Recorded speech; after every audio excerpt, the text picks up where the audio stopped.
काँग्रेसचे नेते राहुल गांधी यांनी वोट चोरीचा आरोप केला आणि देशात एकच खळबळ उडाली। आता उपमुख्यमंत्री अजित पवारांच्या जनसंवादामध्ये बोगस मतदारांचा लेखाजोखा मांडण्यात आलेला आहे आणि ती संस्था आत्ता आपल्या सोबत आहे। त्यांच्याकडे 3 विधानसभा मतदारसंघाच्या याद्या आहेत आणि या 3 विधानसभा मतदारसंघातले मतदार चिंचवड विधानसभेत मतदान करतात असा त्यांचा दावा आहे। ही यादी आहे खडकवासला मतदारसंघातली, ज्यांची चिंचवड विधानसभेत सुद्धा नावं आहेत। ही आहे पर्वती विधानसभा मतदारसंघातली आणि ही आहे हडपसर विधानसभा मतदारसंघातली। 1-2 नव्हे तर अशी 56,000हून अधिकची बोगस मतदारांची यादी ते घेऊन अजित पवारांच्या समोर आले होते। काय सांगितलं तुम्ही त्यांना? नमस्कार। चिंचवडमधील माजी नगरसेवक राजेंद्र जगताप यांनी आम्हाला अशी माहिती दिली की आजूबाजूच्या मतदारसंघांमधील काही नावे त्यांच्या मतदारसंघामध्ये आहेत, ते आपण त्या संदर्भात काही करू शकतो का? त्यानुसार आम्ही 5 विधानसभेमध्ये हा डेटा मॅपिंग केला, कारण आमच्याकडे पूर्ण महाराष्ट्राचा डेटा आहे। तर त्यांच्या सांगण्यावरून डेटा मॅप केला तेव्हा अशी धक्कादायक माहिती आमच्या निदर्शनास आली की टोटल 54,660 मतदारांची नावे ही तिकडे पण आहेत आणि इकडे पण आहेत। त्यानुसार आम्ही त्या पत्त्यावर जाऊन चौकशी केली असता ते लोक तिथे राहत नाही आहेत, म्हणजे ते चिंचवडमध्ये राहत नाही आहेत, पण इलेक्शनच्या दिवशी त्यांना आणलं जातं आणि मतदान केलं जातं आणि ते बिनबुबाट निवडून येतात, कारण ते इतरांना सापडू शकत नाहीत। ती नावं परस्पर लावलेली आहेत, जाणून बुजून लावलेली आहेत। बरं, आता आपण हे खडकवासलाची यादी आहे, थोडं समजून सांगा काय आहे इथं? मला एकच 2-2 दिसतंय नावं एकाचीच। काय आहे? संबंधित व्यक्ती हा याचं नाव दिसतो इथे चिंचवडमध्ये, पण ह्या व्यक्तीचं नाव इथं जरी असलं तरी राहायला हा व्यक्ती इथे नाही आहे। ह्या चिंचवडच्या पत्त्यावर तो राहिला नाही आहे, फक्त मतदानाच्या दिवशी यायचं, मतदान करायचं आणि जायचं, हे वर्षोनवर्ष असं चालत आलेलं आहे। म्हणून आम्ही माननीय उपमुख्यमंत्री अजितदादा पवार यांच्या ही समस्या दाखल केलेली आहे। काय म्हणले अजितदादा?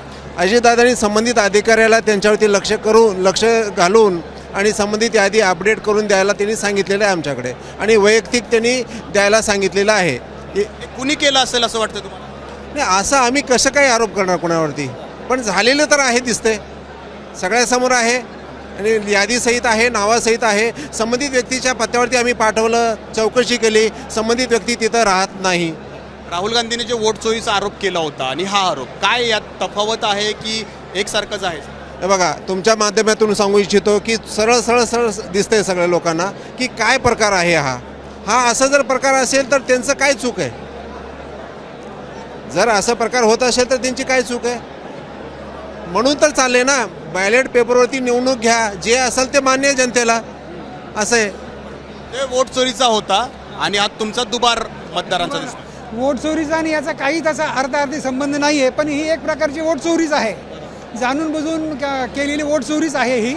कारण त्या लोकांनाच माहिती आहे की हे मतदार कुठे राहतात, ते निवडणुकीच्या दिवशी त्यांना घेऊन येतात आणि मतदान ओळखून घेतात आणि ते हमखास निवडून येतात। हे इतर म्हणजे 288 मतदारसंघात सुद्धा असेच दुबार मतदार असतील? 100% असणार आहेत, फक्त ते मॅपिंग करावं लागेल। तुम्ही मागणी केली तर आम्ही ते करून देऊ शकतो। अगदी मुख्यमंत्री देवेंद्र फडणवीस, उपमुख्यमंत्री अजित पवार, उपमुख्यमंत्री एकनाथ शिंदे यांच्याही मतदारसंघात अशा प्रकारचा असेल? सगळीकडे ही मानवी प्रवृत्तीच आहे अशा प्रकारे निवडून यायची, ते 100% तिथे सापडणार, फक्त काम केलं पाहिजे। तर ही तक्रार केलेली आहे ते माजी नगरसेवक अजित पवार गटाचे आहेत राजेंद्र जगताप यांनी। तुम्हाला कसं लक्षात आलं हे सगळं? माझ्याला एक 4-2 नावं जी ओळखीची होती माझ्या नातेवाईकांमधली, ती नावं मी पाहिली। तर ती नावं मिळाल्यानंतर मी म्हटलं की आपण एक चेक करू। तर ह्यांना सांगितलं मी, सर्वे चालला त्याच्यामध्ये मॅपिंग करा आणि नावं शोधा। तर शोधता प्रत्येक गल्लीमध्ये 5 ते 6 नावं नोंदवलेली, 13 प्रभाग आहेत चिंचवड मतदारसंघामध्ये, त्यामध्ये प्रत्येक ह्याच्यामध्ये 4,200 असे नोंदवलेले आहेत। परत 54,660 मतं टोटल इथंमध्ये नोंदवलेली दिसली आम्हाला। आणि प्रत्यक्ष आम्ही जाऊन मुली पाठवल्या, तर त्या ठिकाणी कोणाला बसतोय, कोणाला याचा फटका? याचा फटका स्थानिकांनाही बसतो, सगळ्यालाच बसतो ना, कारण सत्ता जिकडे आहे तिकडे हे मध्ये आमच्या पूर्वीपासूनच आहे। आज मला वाटतं आजच नाही नोंदवलेली, हे पूर्वीपासून असतील असं माझ्या निदर्शनास आलं, म्हणून मी काढले। 77 भाजप आहेत, अजित पवारांचा गट पण आहे, असू त्यांना, पण आज तर नोंदवलेली नाही दिसत, पूर्वीच नोंदवलेली आहेत।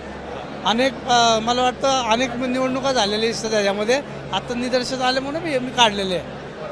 तर हे केवळ चिंचवड विधानसभेत नव्हे तर 288 मतदारसंघात अशाच प्रकारच्या दुबार मतदारांची यादी असेल, मतदारांची नोंदणी असेल असा दावा जो आहे तो या संस्थेकडून या ठिकाणी केला जातोय. अजित पवारांकडे सुद्धा त्यांनी हा सगळा लेखाजोखा मांडला आहे. परंतु आता राज्य निवडणूक आयोग या संस्थेला किती गांभीर्यानं घेतं हे पाहणं महत्त्वाचं राहणार आहे.